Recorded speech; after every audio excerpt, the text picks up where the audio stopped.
Boa noite a todos, que a paz e o amor de Jesus nos envolva.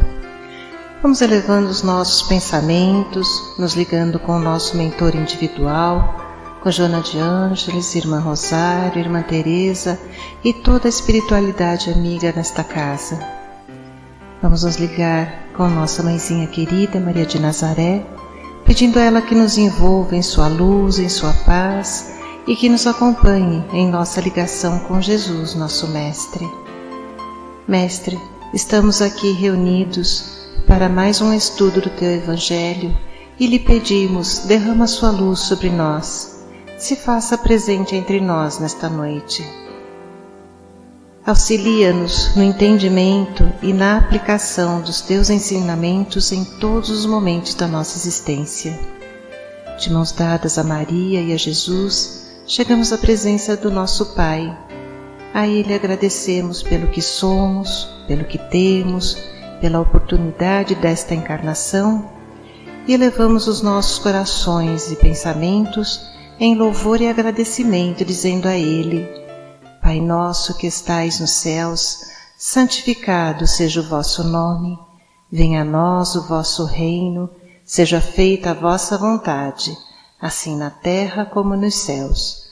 O pão nosso de cada dia dai-nos hoje, perdoai as nossas ofensas, assim como nós perdoamos a quem nos tem ofendido. E não nos deixeis cair em tentações, mas livrai-nos de todos os males, pois vossos são o reino, o poder e a glória para todo sempre. Que assim seja, Senhor. Graças a Deus.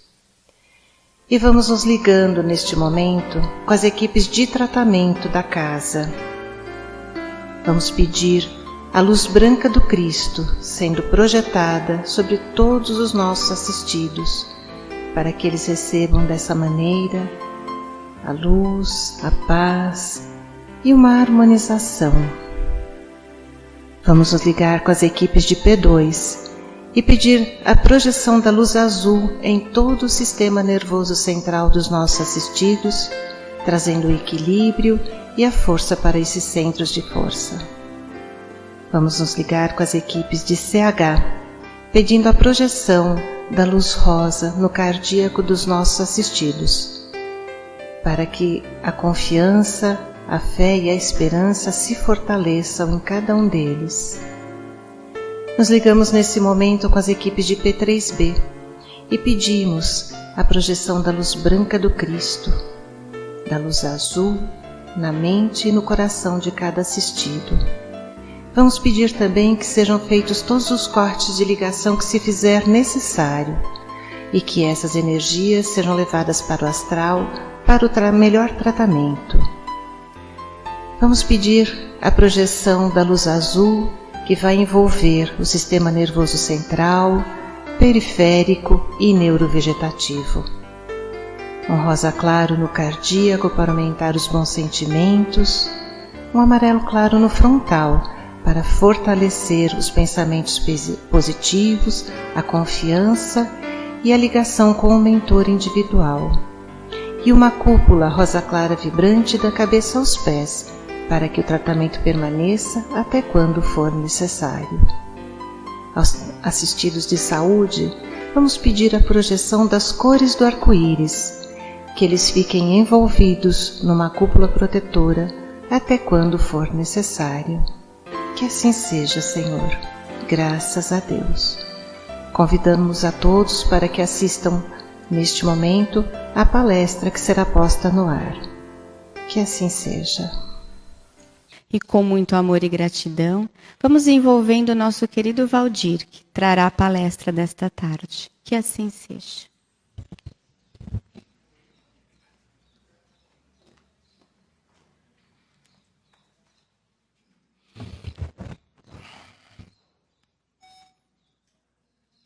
Boa tarde a todos, amigas, amigos de fé em Cristo Jesus, que as bênçãos do Divino Mestre recaiam sobre cada um de vocês. Hoje nós vamos conversar sobre a escolha das provas. E sabemos todos que vivemos num mundo, num planeta, de provas e expiações. Então é aqui que nós, na Terra, que nós cumprimos aí, passamos por essas provas, por essas expiações, né? Então é importante que antes de entrarmos diretamente no tema provas, qual a distinção entre prova e expiação? Prova é todo aquele teste que o espírito irá passar quando da encarnação. São aquelas situações que nós vivenciamos, aqui que estamos encarnados, né? Nós somos espíritos, as dificuldades, os obstáculos, aquilo que nos são colocados, né? A própria prova, não é? Com as dificuldades de cada um e a forma como tentamos superar essas dificuldades, essas adversidades. Já expiação é também uma prova, mas a expiação, na verdade, é o resgate de situações que nós provocamos no passado em relação a nós próprios ou ao próximo. É algo que nós tenhamos feito não muito de acordo com as leis morais e que possamos ter prejudicado ao próximo ou a nós próprios. E, através da justiça divina, esses espíritos, nós, enquanto espíritos, numa próxima encarnação, iremos resgatar, buscarmos o resgate dessas situações. Não é? Claro que esse resgate, essa expiação, não necessariamente tem que seja na próxima encarnação. Muitos pensam que na encarnação seguinte a expiação já terá que ser cumprida, esse resgate. Não. Pode haver uma duração de tempo em outras oportunidades e depende muito da circunstância, depende muito de cada um, de cada espírito. Então, pode-se observar por essa distinção de que toda expiação é prova. Toda expiação é prova. Nem toda prova é expiação. Nem toda prova é expiação, né? Então, eu diria que prova seria o gênero, né? Prova é tudo aquilo que passamos, tudo aquilo que o Espírito irá passar. Entre outras coisas, também, então, essas expiações, esses resgates que deverão ser cumpridos. E essa lição, esse tema, nós vamos encontrar no Livro dos Espíritos, nas perguntas de números 258 a 273. É quando, então, Kardec pergunta ao Espírito da Verdade e aos Espíritos que orientaram na elaboração do Livro dos Espíritos, né, a respeito desse tema, a respeito das provas e da escolha. Então, nós vamos procurar sintetizar o que o que os Espíritos dizem a Kardec por ocasião dessa situação. A primeira questão que é levantada Kardec pergunta: quanto no estado errante, ou seja, na vida espiritual, que nós chamamos de erraticidade, então por isso que chamamos que os espíritos são errantes, e antes de se reencarnar, o espírito tem a consciência e a previsão das coisas que acontecerão a ele durante a vida? E vem a resposta: não só eles têm essa consciência, esse conhecimento, como, na verdade, na maioria das vezes, o espírito escolhe a atividade, escolhe o gênero de provas pelas quais poderá passar. Quer dizer, o gênero de provas, não os detalhes dessas provas. Por exemplo, o que poderíamos citar aqui como gênero de provas? Um espírito programa que, através das orientações dos seus mentores na erraticidade, nos planos superiores, né? Porque existem grupos de patronos, de espíritos que orientam a essa escolha. Então ele diz: eu quero viver no meio de delinquentes, eu quero viver no meio de bandidos, de ladrões, não é? Ponto. Essa é o gênero. Não significa que ele será um delinquente, que ele será um viciado, um bandido.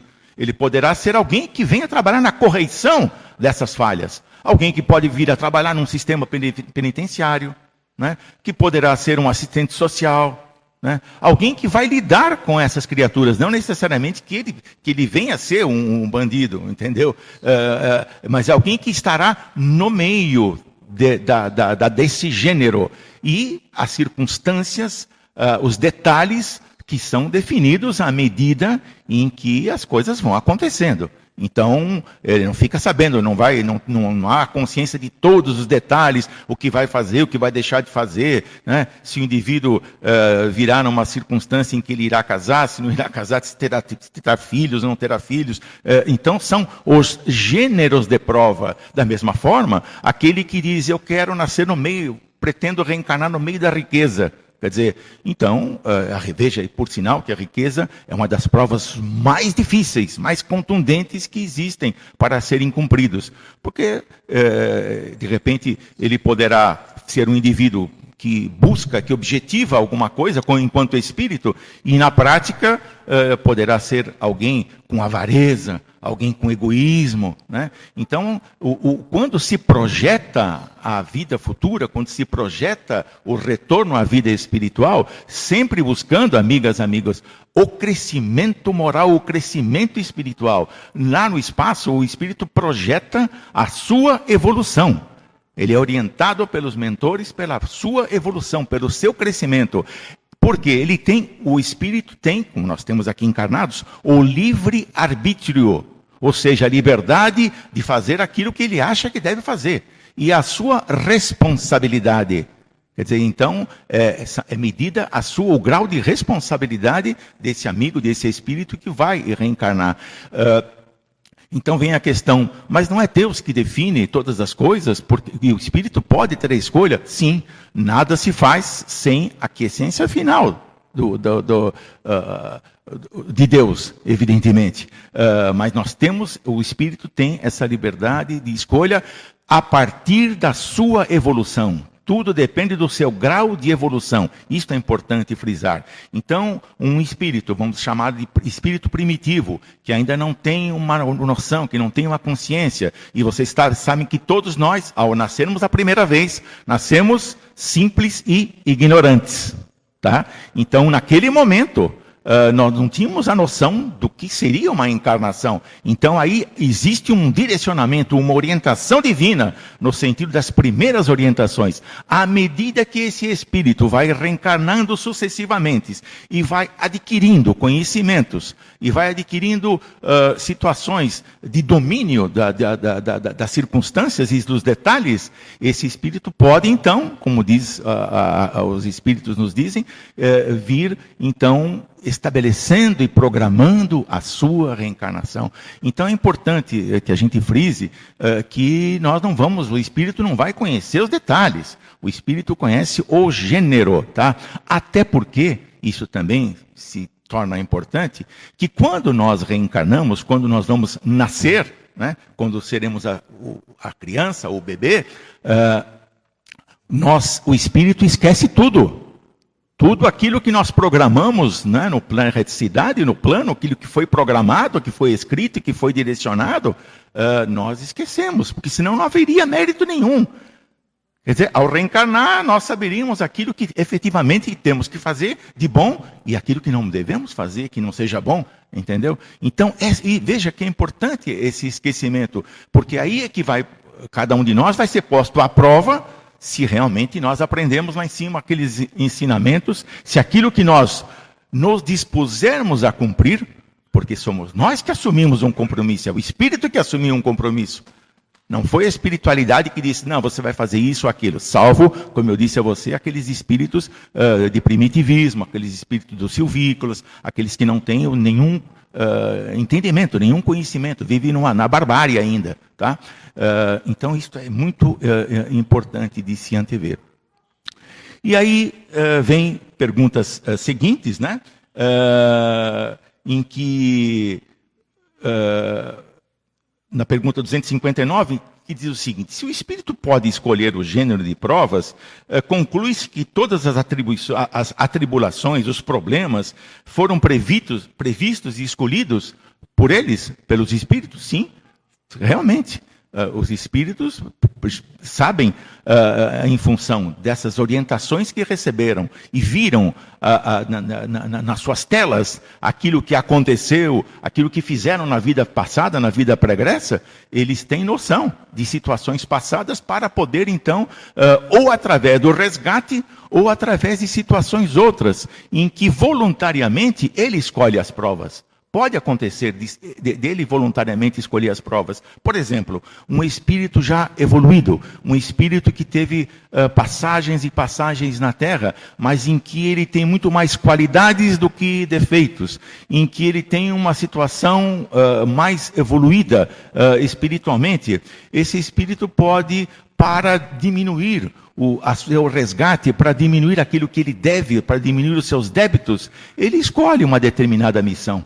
Então, um espírito pode escolher, dizendo o seguinte, para eu tentar diminuir o meu encargo, eu quero vivenciar, eu quero retornar junto ao meio de viciados.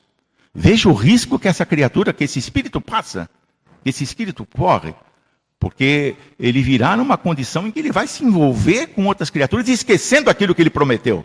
Ele esquece aquilo que foi prometido, que ele iria cumprir. Então esse espírito vem e vai vivenciar no meio, não importa aqui em que circunstância, dele vir como um próprio viciado e superar este vício, como também alguém que vem no sentido de domesticá-lo, de orientá-lo, como já frisei anteriormente, como um assistente social, como um médico, enfim, alguém que vem no sentido de levar aquela vida adiante, aquele compromisso que ele assumiu.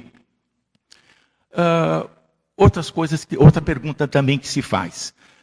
Quando nós desencarnamos e vamos para a erraticidade, vamos para o mundo espiritual, em seguida já se estabelece a próxima encarnação? A resposta, de modo geral, é não. Existe um tempo, existe um prazo, um tempo para que essa criatura venha a reencarnar. Espíritos muito evoluídos, espíritos de uma estirpe muito elevada, sim, às vezes podem, por força até de compromissos que esse espírito assumiu, algumas vezes ele pode vir. Esse espírito pode vir porque ele já busca outras missões e permissão existe para que assim ocorra. Mas veja, são espíritos de muita evolução, não ainda espíritos puros. E em seguida eu vou comentar sobre espíritos puros. Quer dizer, não são espíritos puros, mas espíritos evoluídos que já cumpriram muitas das metas e eles assumem compromissos. Como eu disse agora, esse compromisso, por exemplo, de assumir, de entrar num grupo de viciados, né? As mais das vezes, na maioria das vezes, o tempo de reencarnação, em reencarnatório, ele é mais um pouco demorado. Não existe um tempo, não vamos aqui estabelecer tempo. Existem criaturas que 2, 3 anos, 5 anos podem reencarnar, e existem criaturas, é incrível dizer isso, mas centenas de anos, porque ainda são espíritos que estão no primitivismo, estão ainda numa fase de dificuldade, numa fase de involução, não evoluem, não conseguem evoluir. Então são espíritos que precisam. Por que ficam tanto tempo no espaço? Para serem orientados, porque é lá que receberão toda a orientação, lá é que os mentores, amigos e a espiritualidade mais chegada ao divino orientam no sentido de um aprendizado. Por isso existem as várias colônias, por isso existem as várias moradas. Veja, quando Jesus dizia, há muitas moradas na casa do meu Pai, são as várias moradas de ensinamento, de orientação. Algumas mais evoluídas, outras nem tanto, mas que buscam a orientação. Então, por isso que os espíritos estão lá em cima buscando orientações. A partir do momento que se considera apto, então ele vem. Então ele vem, estabelece, muitas vezes estabelecendo em primeiro lugar os laços de família, porque vocês sabem, existem os laços de família espirituais e os laços de da família material, família física. Então aí que se estabelece esses laços e ele estabelece aquilo que ele busca, aquilo que ele vai desenvolver, aquilo que ele vai desempenhar, né? Então, normalmente existe um tempo para a reencarnação. né? É importante que se frise, mas esse tempo ele é elástico e varia de espírito para espírito, varia de evolução individual para evolução individual. Depende de cada um do seu crescimento. Por isso que, amigas, amigos, que nós, no plano físico, voltando um pouquinho aqui à Terra agora, nós temos que buscar o quê? Buscar o conhecimento, buscar os ensinamentos de Jesus para auxiliar a todos, para que olhemos o próximo. Jesus nos deixou o quê? Os ensinamentos. É a Ele que nós seguimos no sentido da prática do bem, na prática do amor, da caridade, no sentido de que busquemos a nossa evolução espiritual.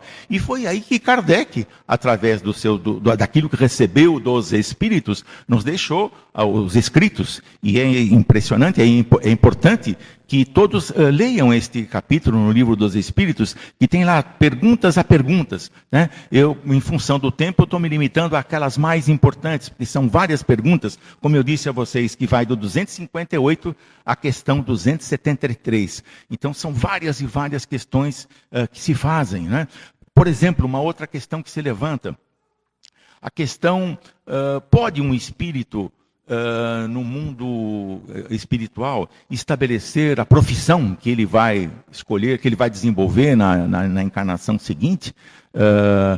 Insisto, a profissão já seria aí uma circunstância. A profissão é um detalhe, mas ele pode optar no meio, o gênero, o meio em que ele iria desenvolver. Então, por exemplo, um espírito que pensa, eu gostaria de estar envolvido na ajuda de pessoas, na busca de auxiliar as pessoas. Esse auxílio pode ser, de repente, alguém que venha a ser alguém que vai trabalhar numa enfermagem, que vai ser um médico. Quer dizer, de certa forma, ele está escolhendo, ele está vivenciando o gênero da atividade que ele vai desenvolver. Não significa a profissão, evidentemente, isso será a circunstância de cada encarnação de cada um de nós. E aí que eu queria chamar a atenção de vocês como um exemplo, porque são poucos os exemplos que pode se citar nesse sentido. Um exemplo que Chico nos passa, e com referência à profissão. Ele disse o seguinte, que uma vez, em novembro de 76, ele foi procurado por uma senhora que queria uma mensagem de seu filho. Seu filho havia desencarnado e ele gostaria de receber uma mensagem. Aí ele indaga o porquê dessa preocupação, a mãe muito triste. Então ela disse, não, porque meu marido e eu talvez tenhamos cometido aí um deslize. Nosso filho, desde pequeno, dizia que queria ser padre. E nós dizíamos que isso era um absurdo. Onde se viu ser padre, que tinha tantas profissões, por que padre? E ele insistia nesse sentido, e foi indo até a adolescência. Até que chegou um momento em que houve um momento final, em que ele insistiu, pela última vez, e nós dissemos, não, você não vai ser padre, você vai seguir outra profissão, e não padre. E de repente esse menino vai ao seu quarto e se suicida. Então vejam, amigas, o que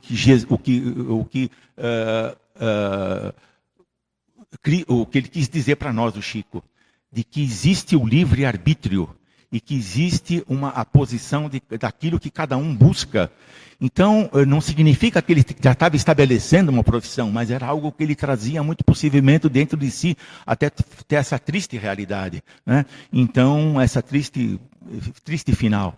Então, vale a pena a gente ponderar também esse aspecto, porque há muitas crianças, muitas menininhas, muitos menininhos que dizem, eu quero ser isso, quero ser aquilo. Claro que muitas vezes é em função do meio, em função dos parentes, daquilo que se fala, mas quando alguém, muitas vezes um jovem, uma jovem, já escolhe alguma profissão, que nós não tolhamos, porque muitas vezes pode sim ser uma escolha que ela fez lá atrás.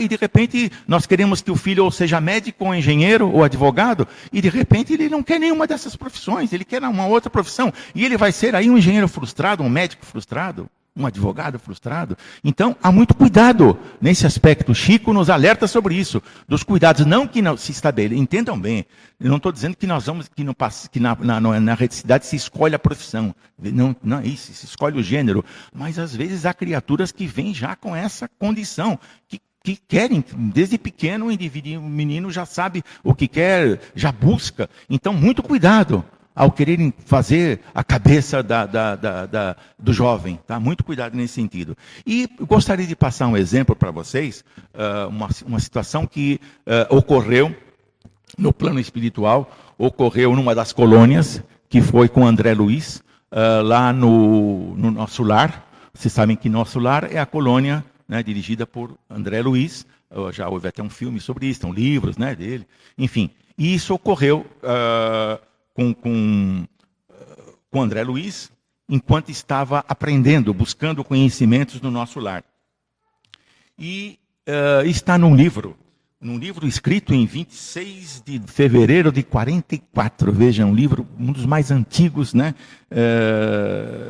da série de André Luiz e de Chico Xavier. Esse livro é Os Mensageiros. E há um capítulo muito interessante, capítulo 7, que se chama A Queda de Otávio.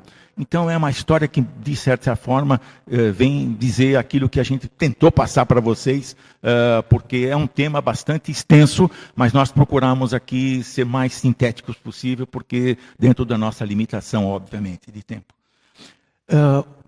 Otávio era um indivíduo, um espírito, então lá na casa, no Nosso Lar, um espírito que tinha um conhecimento bastante razoável.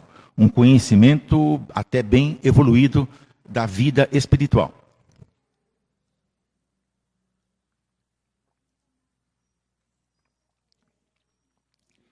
Então ele tinha que projetar a sua volta, o seu retorno. E no seu retorno, ele é cercado de uma série de mentores, de uma série de amigos espirituais. 6 mentores em particular, que o acompanharam muito, durante 30 anos, orientado durante 30 anos, veja, no espaço, no plano espiritual, vocês sabem que não existe noção de tempo e de espaço, diferente da nossa. Mas se fôssemos trazer para a nossa realidade, seriam em torno de 30 anos. E ele programa retornar. E nesse programa é projetado a ele uma missão de um tarefeiro, uma missão de alguém que viria socorrer as pessoas mais necessitadas, que viria socorrer as pessoas em dificuldade. Ponto. Né? O restante são circunstâncias. O que iria acontecer são circunstâncias. É importante que ele foi orientado por 6 pessoas, por 6 espíritos de muita luz, né? E ao longo desses 30 anos estabeleceu-se que ele viria como, vamos chamar de um missionário, né? Tudo programado, esta criatura renasce numa criança saudável, com todas as condições físicas, né, para receber aquele espírito, e esse espírito então vai aí desenvolver a sua tarefa, né, vai desenvolver a sua tarefa, Otávio. Ele desde cedo está num lar em que a mãe é espírita. O pai não era espírita, não tinha religião, mas era um homem de bons costumes, um homem centrado, um homem do bem. Mas ele, desde logo, já começa a ter algumas dificuldades, não é? E a mãe procurando orientá-lo no sentido do seu encaminhar, do sentido da sua evolução, né? E muitas vezes instintivamente, ou seja, intuitivamente, ele sentia que ele tinha que buscar fazer o bem, trabalhar no bem, trabalhar em benefício do próximo. Ele sentia isso. Ocorre que aos 13 anos ele perde a mãe. Ele perde a mãe e ele fica, né, numa fase de desespero, evidentemente. E quando, aos 15, o seu pai casa-se novamente. E a madrastra, ela traz mais 3 filhinhos. Né? Ela traz 3 filhinhos do primeiro casamento, que ela também era viúva. E não era espírita, mas com muita vivência assim, doutrinária, muito conhecimento religioso. E procura orientá-lo, procura fazer com que ele siga e sentiu nele a necessidade de seguir na linha doutrinária espírita. Então ele começa no centro, começa a ter as atribuições, mas lá fora chamavam. Né? Lá fora ele era atiçado por situações de vício, por situações em que muitas vezes somos chamados, né? Somos assim cercados por criaturas que não querem que a gente siga naquele caminho. E nós temos o livre-arbítrio, podemos ou não seguir o que nós achamos que devemos seguir. Né? E ele vai se desvanecendo um pouco da doutrina, questionando muito aquilo que ele buscava, e não realizava ainda, não servia, e não realizava. Né? Ocorre que, em seguida, o seu pai vem a falecer. Com 19 anos, o seu pai vem a falecer, então aí ele se perde porque ele ficou sem a mãe, sem o pai, né? E só com a madrasta, né? Que aliás era uma excelente pessoa em relação a ele. E ficaram ali, então, os dois, com 6 órfãos, além dele. 3 do primeiro casamento, que eram irmãozinhos dele, e outros 3 que vieram do casamento seguinte, não é? E ele fica com aquelas criaturas, né? E a mãe diz, a madrasta diz, agora você vai me ajudar, você tem que, né, vamos fazer tudo possível. Com você entrando, você continuando nas suas atividades, você vai me auxiliar. Mas ele fracassa. Ele fracassa e entra realmente num descaminho, ele entra num descaminho material, um caminho para vícios, né? E abandona totalmente aquela situação doutrinária que ele tinha como missão, né? Cria um desconforto para a sua segunda mãe, né? Que logo em seguida é recolhida ela passa a ser um leprosário. Ela contrai o mal de Hansen, né, hanseníase, e vai para um leprosário, e ele fica sozinho com as 6 crianças, naquele estado em que ele se encontrava. E ele põe essas crianças na rua. Ele põe essas crianças à rua, ele não tem condições de ficar com elas, e né, põe essas crianças à rua, e os 6 órfãos, né, e ele continua na sua vida, né, deletéria, né? Até que ele conhece uma mulher e tal, e ele é forçado a casar, né? Por razões que o autor não explica no livro, ele é obrigado, faz um casamento forçado, um casamento necessário, e ele casa-se então com essa criatura, né? Só voltando um pouquinho, que foi uma omissão da minha parte aqui, em que uma da única condição que foi lhe dita quando ele viria reencarnar, quando ele ia seguir na sua missão missionária, é que sugeriram que ele não deveria casar-se.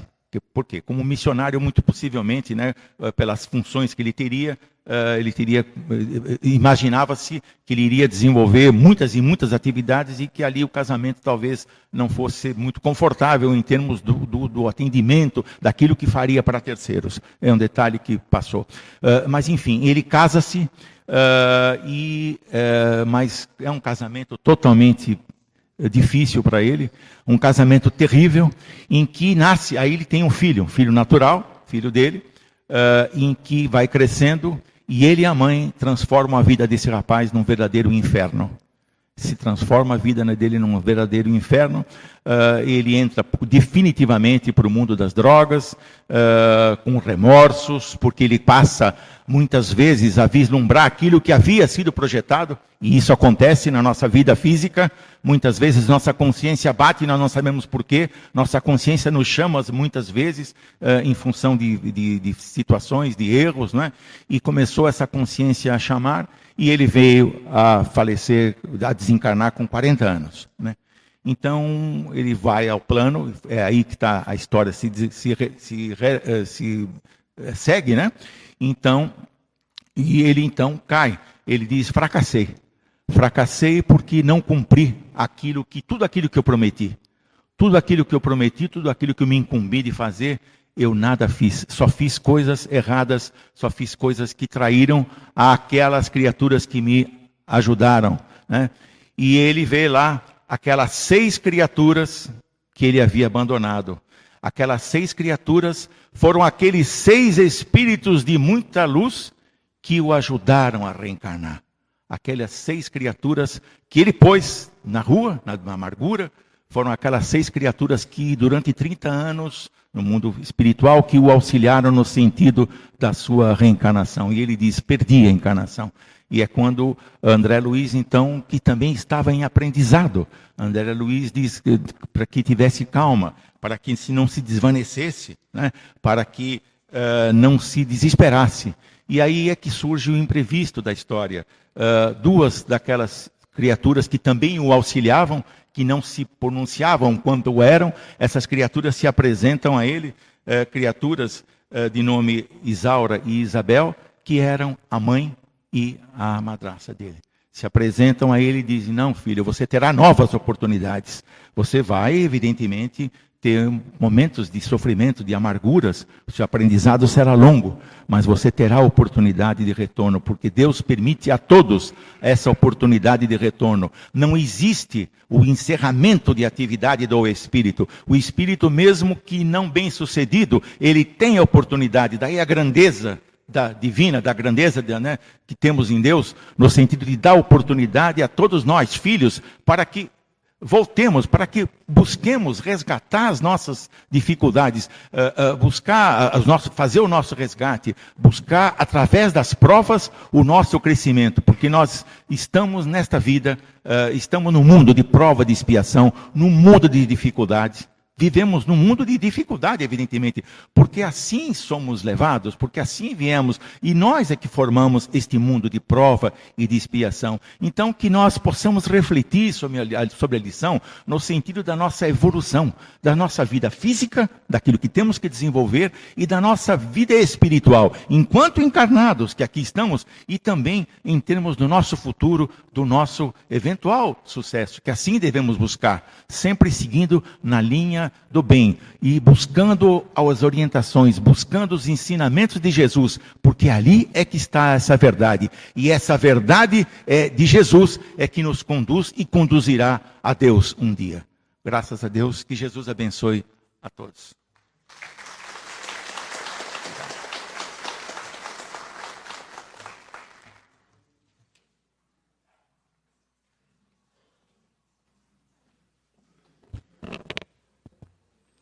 E nós, neste instante, gostaríamos de agradecer nosso querido Valdir pelas palavras desta tarde e pedir que o Cristo abençoe a sua família, a todos os seus entes queridos, com muita luz, muita paz e muita harmonia. E mais uma vez, serenando os nossos corações, vamos fechando os nossos olhos, tomando uma respiração profunda. E vamos visualizando no centro deste salão um lindo coração brilhante. Neste coração, vamos depositar nossos melhores sentimentos, pensamentos e vamos vibrar por todos que necessitem de amparo, seja ele físico, espiritual, emocional, psíquico, em todos os cantinhos do planeta. Que todas as pessoas que necessitem de amparo neste instante possam ser envolvidas pela espiritualidade de luz. E vamos então vibrando pelo nosso planeta Terra, nosso lindo planeta azul, que ele seja envolvido pela luz branca do Cristo, neste momento de transformação. Vibremos pelo nosso Brasil, nosso lindo Brasil, terra de tantas riquezas naturais, de um povo alegre e acolhedor. Que possamos, de mãos dadas, rumo à nossa missão, que é a ética e a moral, construirmos um Brasil melhor. Vamos pedir essa espiritualidade de luz que envolva os nossos governantes, para que eles possam governar pelo bem da nossa nação. E neste instante, vamos vibrar pelos nossos lares e pelos nossos familiares. Que todos possam ser envolvidos em muita harmonia, muito amor, muito respeito, muita tolerância, muita saúde e muita paz. Neste instante, vamos trazer na nossa tela mental aquele ente querido que necessita de um cuidado, de um amparo, de um carinho. Que a espiritualidade de luz possa envolver ele em muitos lenitivos, fortalecimento e muita luz. E pedimos licença ao plano espiritual para vibrarmos por nós mesmos, para que possamos adquirir tantos ensinos e colocá-los em prática na nossa vivência cotidiana. Que possamos fazer o nosso melhor a cada dia, na certeza de que Jesus confia na nossa capacidade de evoluirmos através do seu amor. Que possamos voltar para os nossos lares em segurança e que possamos estar reunidos aqui na próxima semana, em nome de Jesus. Graças a Deus.